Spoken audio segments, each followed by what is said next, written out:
On behalf of the Minister, who is the Executive Authority for Human Resource Development Council that I report to, and the Deputy President, who is the Chair of Human Resource Development Council, I would like to welcome everybody to this 5th HRDC Summit. The last summit was in 2021, and all of us here can appreciate that in 2021 we're not talking about AI. Here people are complaining about employment, but then here with this skill you can employ yourself. It comes to the issue of skills in the future of work. We want to build a capable state. We need to be a capable state.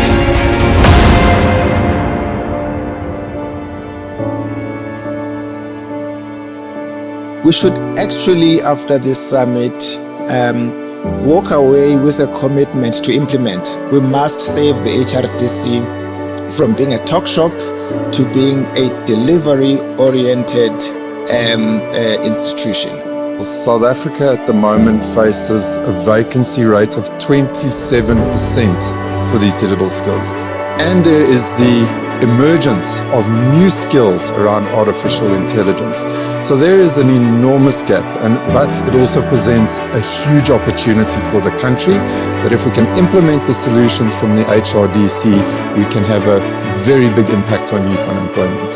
We are saying in the next 5 years, there's certain industries that will progress through integration of AI, for example. I know I've been emphasizing on AI, but I think what makes this summit even more different is the fact that the partners will then commit to the implementation. They got a strategy now.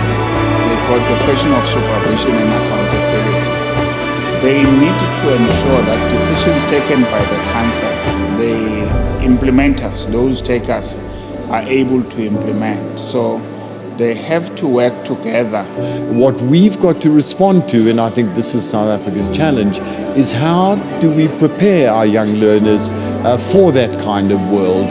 It's clearly not the traditional education that we've known before, both at school level and beyond school.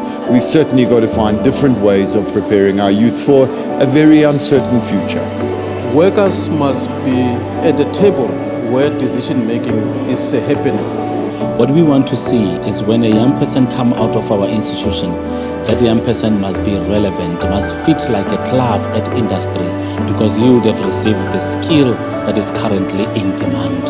The summit has a theme, living and working in a changing world. It demands action. It demands agency. Above all, it demands commitment. We are focusing also on education for employability, which is meant at giving our young people critical skills.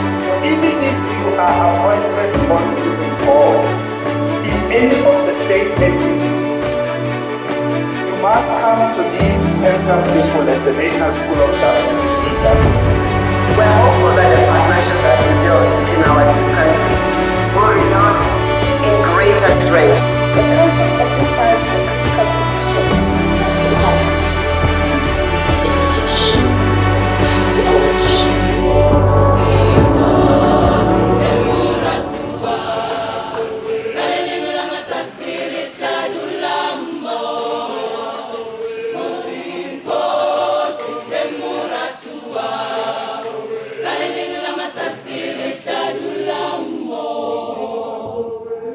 8 of the 9 councils have been launched, and I think we need to give a round of applause to both the old council and the work that the new council has done.